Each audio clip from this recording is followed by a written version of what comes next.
Carlos Riveros es director científico de Oceana y yo le agradezco muchísimo que se haya tomado el tiempo para estar con nosotros. Juan Carlos, ¿cómo te va? Bienvenido. Muchas gracias. ¿Cuál es en este momento, y pensando en el Día Mundial de la Pesca como 21 de noviembre, cuál es la contribución actual de la pesca artesanal en el Perú en el suministro de pescado para los hogares? Bueno, partamos del hecho de que en el Perú tenemos cerca de 80.000 pescadores artesanales marinos y ellos proveen entre el 70-80% de todo el pescado que consumimos, tanto de pesca como tal como acuicultura. Una parte del pescado que consumimos también viene de fuera, eso no se puede negar, ¿no? En particular pescados que son producidos en Asia o los salmones que vienen de Chile. Pero la mayor parte, la principal parte del pescado que va a nuestras mesas... ¿Es de la pesca artesanal? Es la pesca artesanal, esa es la base.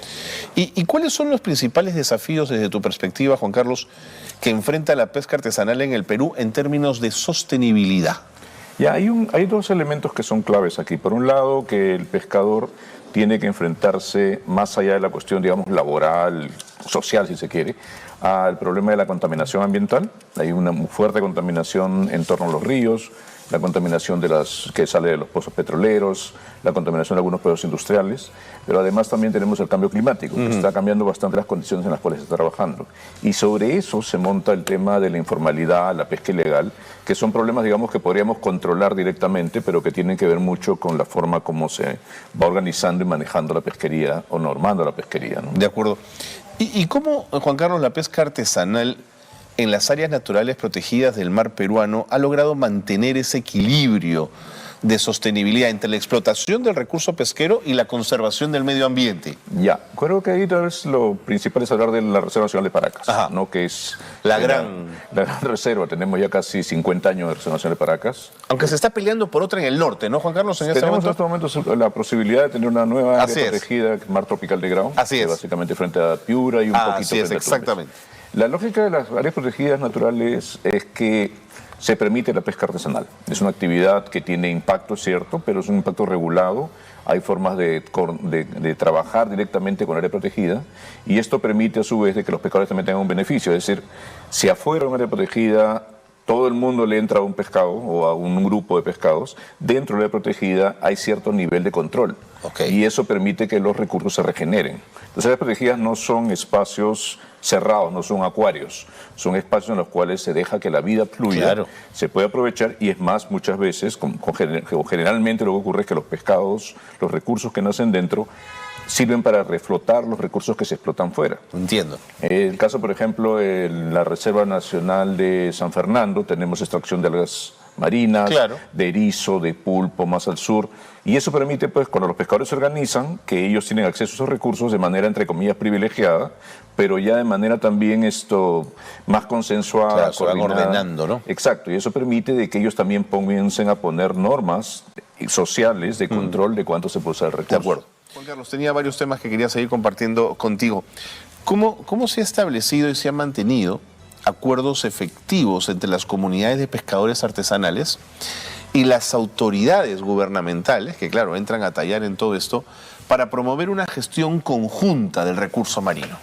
Lo que pasa es que, sobre todo en espacios de áreas protegidas, hay lo que se conoce como un comité de coordinación, o un comité de gestión. Ese comité de gestión está literalmente liderado por el área protegida, pero incluye autoridades y representantes de los diferentes usuarios, ¿no? Turismo, pescadores, la capitanía, el gobierno regional, municipal, etcétera. Todos ellos tienen que sentarse por lo menos 2 o 3 veces al año y conversar qué cosa queremos hacer. ¿Cómo lo vamos a llevar adelante? O sea, el área protegida tiene un plan. Ese plan, su plan maestro, su plan de desarrollo anual, implica una serie de cuestiones. Por ejemplo, vigilancia, control, mejorar el acceso a las playas, que las playas no estén sucias, controlar la pesca ilegal, etcétera. Y todo eso se reparte entre las diferentes entidades y entre el Ministerio de Producción y dice, ya yo puedo arreglar este asunto, la DICAPI se compromete a patrullar, etc. Y eso hace precisamente que se coordine y se trabaje. Estos cepillos son bien raros en el manejo costero, porque normalmente cada cual, o sea, tú vas, por ejemplo, a un lugar que te digo, pues Guarmey, no hay área protegida y cada cual hace lo que quiere o lo que puede, dentro de los márgenes de la ley o a veces más allá, pero en área protegida lo que te crea es como un abanico, como una cúpula de protección, que es más de coordinación. Entiendo. No es que no se pueda hacer las cosas, es que hay que hacerlas de manera ordenada. Y aunque se produjeran tensiones en esos espacios de coordinación, se resuelven ahí, Juan Carlos, ¿no? Digamos, eso es lo democrático y lo sostenible, vaya. Claro, esto no siempre es así tan, o sea, ¿cómo te puedo decir? No es siempre tan romántico, si se quiere. Así es. Siempre hay tensiones, Por supuesto, siempre hay conflicto. Por ejemplo, en algunos lugares los pescadores sienten que se le da mucho peso al turismo, pero en otros lugares se puede decir que no, que está pescando mucho aquí, me están espantando a los turistas. Entonces, hay ese nivel, pero se resuelve, se conversan, se coordina y al final se decide, en vez de hacer 6 viajes, harás 5 viajes de turismo y me dejas pescar, etcétera, etcétera. De acuerdo. ¿Tienes la percepción que el Estado peruano, frente al aumento de la demanda global de productos pesqueros y la presión sobre los ecosistemas marinos, tiene una estrategia claramente definida de cuidado de estos ecosistemas? Creo que hay intentos, hay planes, pero desgraciadamente entre el plan y la práctica... Dista mucho. No solo dista, sino como que parece que decimos, vamos a hacer un plan, y ahí queda, y después de un año o 2 decimos, vamos a hacer otro plan. Es una cosa bien concreta. Hace poco conversamos justamente con mi colega Juan Carlos Suero sobre el plan de desarrollo de la Costa Verde. El plan de desarrollo de la Costa Verde no es solamente la Costa Verde, la pista y los restaurantes. Incluye el uso pesquero, el uso recreativo, el uso turístico. Se hace un plan el año 2000, llega el 2010, hacemos otro plan, llegamos al 2020, hacemos otro plan. Y en el camino cada uno hizo lo que dio la gana. Por ahí tienes que uno regaló un pedazo de playa, el otro concesiona un muelle, entonces no hay orden. Y ocurre lo mismo con la cuestión pesquera. Hay muchos planes, muchas motivaciones, mucho discurso, pero en la práctica poco es lo que se puede avanzar. O sea, las regulaciones están, pero las regulaciones toman tiempo en ejecutarse y eventualmente, cuando una vez que ya están establecidas, viene el otro tema que tenemos un problema muy serio en el país, que es la vigilancia y el control. Que la ley se cumpla. Entonces, ahí tenemos todavía ciertas cosas que ir mejorando y la única forma de hacerlo es a través de procesos participativos, de que la gente se involucre, sin duda, que la gente sea el propio ejecutor de la ley a veces, no en el sentido de salir a confiscar botes, eso, sino por ejemplo en el caso de las áreas protegidas, los pescadores actúan como guardaparques voluntarios, están vigilando, le dicen al jefe del área protegida, a la capitanía, mira, pasó esto, pasó aquello, entonces eso ayuda a generar un poco de orden. Y eso es lo que necesitamos en el país, un poco más de orden. Clarísimo. ¿Y cómo afectan los cambios ambientales y climáticos a la disponibilidad y a la distribución del recurso pesquero renovable, Juan Carlos? Ahí tenemos noticias buenas y noticias malas, ¿no? En el caso concreto de la pesca, particularmente la pesca artesanal, hay una mayor flexibilidad. O sea, no sé si antes hemos conversado ya del tema del cambio climático del Niño. El Niño trae nuevas especies. El Niño trae especies tropicales, hay abundancia. Otras se van, llegan, unas se van, otras llegan. Hay esa posibilidad. Y el pescador artesanal tiene la capacidad, la mayoría de ellos al menos, de cambiar de aparejo, cambiar de arte, ir más lejos, ir más cerca. A veces, no siempre es positivo, a veces aumenta el costo de transporte, el movimiento, el combustible, pero generalmente se puede compensar con un mejor precio de mercado. Y lo estamos viendo también en términos de cuotas. En las últimas semanas ha habido varias cuotas que se han aumentado. Aumentó la cuota de pota, aumentó la cuota de bonito, aumentó la cuota de diferentes recursos. Entonces esas cuotas significan que también los pescadores pueden pescar más. Entonces hay una mayor abundancia de ciertos recursos. Los que sí tienen problemas, y lo estamos viendo hoy en día, son las pescas industriales, básicamente el caso de la anchoveta, que por las condiciones climáticas la anchoveta se profundiza, se aleja y eso hace que sea menos asequible a la industria. Y eso es lo que causa ahorita todo este problema de que se tenga una cuota relativamente pequeña comparada con otros años, pero es parte de la salvaguarda del recurso. Con alto impacto en el PBI, además, dicho sea de paso, en el PBI nacional. Es el riesgo, pero estamos viviendo un año extraordinario. Estamos viviendo un año de cambio climático, un año del Niño, aparte de todo el contexto sociopolítico que tenemos, y eso hace precisamente que las condiciones económicas no sean las mejores. Entonces, ¿la pesca industrial le apuesta todo a la anchoveta, Juan? ¿No es una apuesta riesgosa? Es una apuesta riesgosa, pero no es todo la anchoveta. En realidad también pescan jurel, caballa, bonito. Hay ciertos otros recursos que también pueden obtener. ¿Para las conservas? Para conservas y para exportación. Sí, definitivamente hay un amplio margen de oportunidades ahí, pero definitivamente pues la mayor parte, digamos, la gallina de los huevos de oro está en la anchoveta, ¿no? Porque esa es muy fuerte la inversión y aproximadamente son 2.000 millones de dólares anuales, más o menos lo que se genera en torno a la pesca, a la producción de harina de pescado. De acuerdo. Una pregunta desde la ignorancia, Juan Carlos. Si en el espacio lacustre se pueden hacer granjas de peces, si en el espacio de los ríos también hay posibles, los camaroneros, por ejemplo, tienen formas de generar granjas de camarones, ¿en el espacio marino se puede trabajar granjas de ese tipo?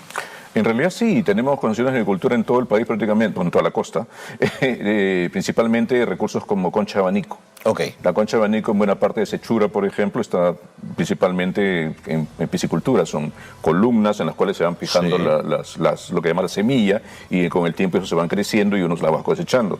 Hay también experiencias relativamente exitosas de cultivo de algas, del yuyo, que lo vemos en los ceviches a veces. Okay. También se cultivan en estos lugares. El problema básico es que están sometidas a veces o expuestas a la contaminación.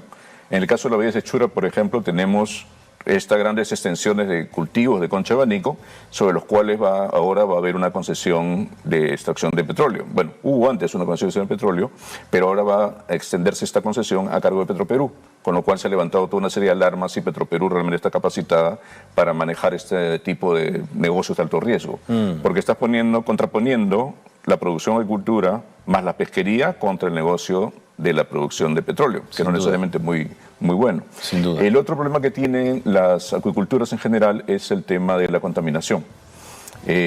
A veces están expuestas a zonas en las cuales entra, por ejemplo, algún tipo de contaminante fuerte arrastrado por los ríos, algo que se le cayó a un barco, y eso puede afectar el cultivo o matarlo. Lo daña, claro, daña toda la inversión y toda la apuesta, ¿no? Realmente es el riesgo, ¿no? Por ejemplo, uno de los temas centrales hoy en día con el cultivo de algas es que cuando hay un niño, el agua que se calienta, los cultivos de algas generalmente sufren un montón. Entonces, si tenías una inversión, digamos, a 5 o 10 años, y de pronto viene el niño, realmente te arruina. Te arruina. Ese es el problema. Has mencionado hace un instante, y no quiero que se me pase la presencia de producto hidrobiológico chino, o que viene de Oriente. Creo que de Vietnam puede estar viniendo. La mayor parte de la basa viene de Vietnam. Esa te quería hablar, de la basa. ¿Qué cosa es la basa? La basa es una especie de bagre. Un bagre, esos animales gordos con bigotes, que vienen pegados al fondo, que literalmente se cultiva en condiciones de poca salubridad. Por ponerlo de una manera muy cruda, y no necesariamente es la realidad todo el tiempo, es como si criáramos peces en lugares como desagües o pozas en las cuales hay bastante contaminación. Entonces, uno de los grandes riesgos que hay en la producción de basa precisamente es la carga microbiana, la carga de patógenos que tienen, que a su vez se compensa con antibióticos precisamente para pasar los controles sanitarios.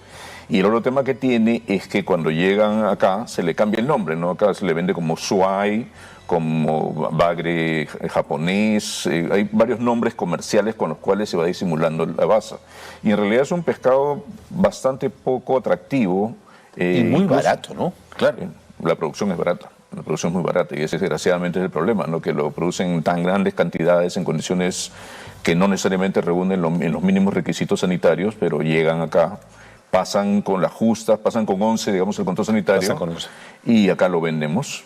Y acá el otro problema que tenemos es que nuestros mercados de abastos tienen la costumbre de que tengan el pescado, lo ponen en exhibición, ahí con su hielo, llega a las 5 de la tarde, 6 de la tarde, se cierra el mercado, lo vuelven a guardar y al día siguiente vuelve a salir. Entonces, y es una cosa real, y hay que tenerlo en cuenta. El pescado fresco en realidad es poco lo que hay de oferta.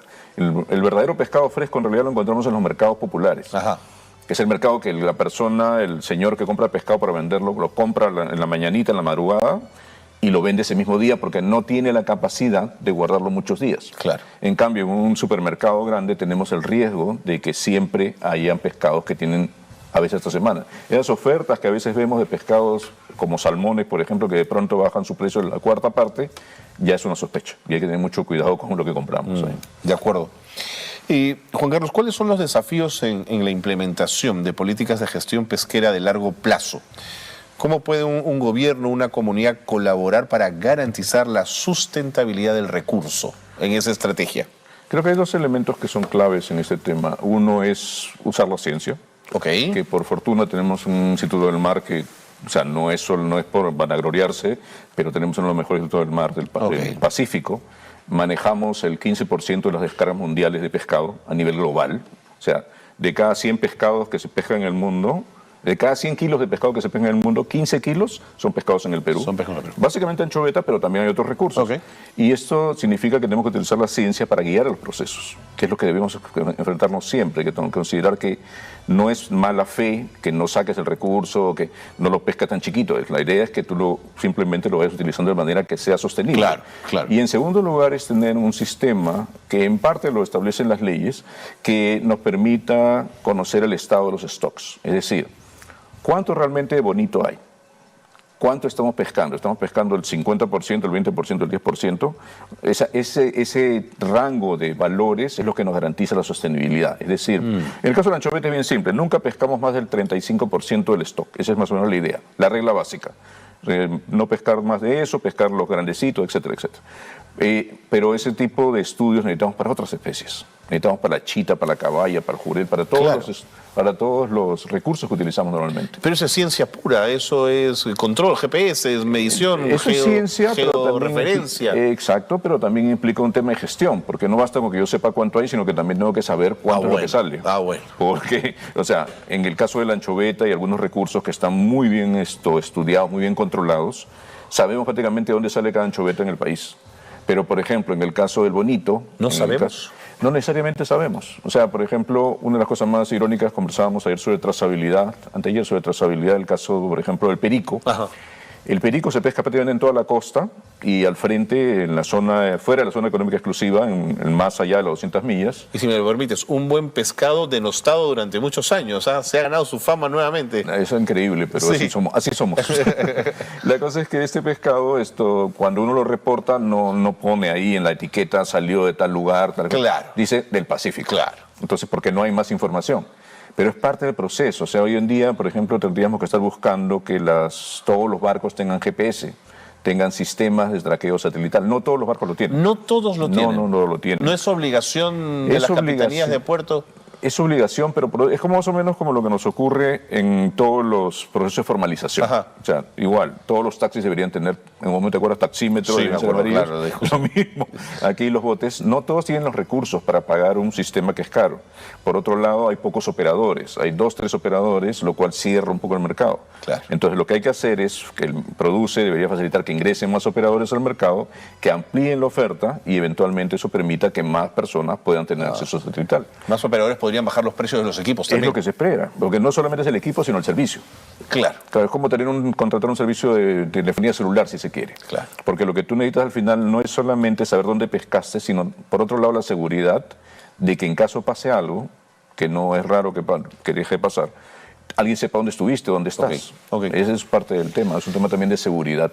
Juan Carlos, ¿y el grueso de las especies del mar peruano desovan en la misma temporada, crecen en la misma temporada, se aparean en la misma temporada, o es absolutamente cada especie tiene su ritmo? Lo cual complejiza más todo, digamos, ¿no? Sí, complejiza, pero hay, digamos, ciertos patrones, ¿no? Hay una tendencia de las especies del sur a reproducir en ciertos meses donde aumente el afloramiento, donde hay mayor cantidad de nutrientes, por lógicas razones.